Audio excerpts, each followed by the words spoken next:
Aya opat golongan ahli neraka, moal bisa diasupkeun ka sawarga, malangan sesengit nage moal bisa sabab ngelakonan rupa-rupa dosa.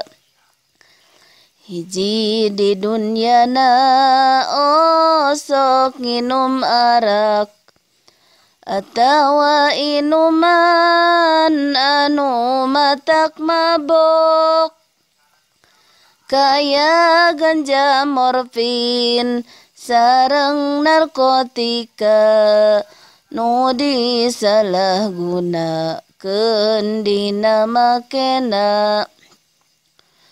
Dua jalma nu ngadahar barang riba, barang haram nu dilarang ku agama, cara nipu malsu ngadu rejeng mitnah, nyasar wates tanah ngurangan timbangan.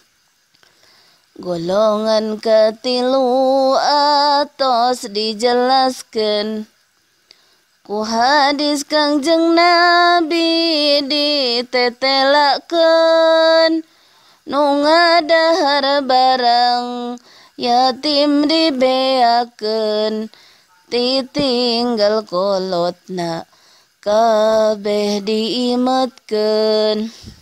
Opat boga dosa kaindung ka bapa, mangyarikeun milaraan di dunyana, nepikeun ka maut nu jadi anakna, teu dihampura ku nu jadi kolotna.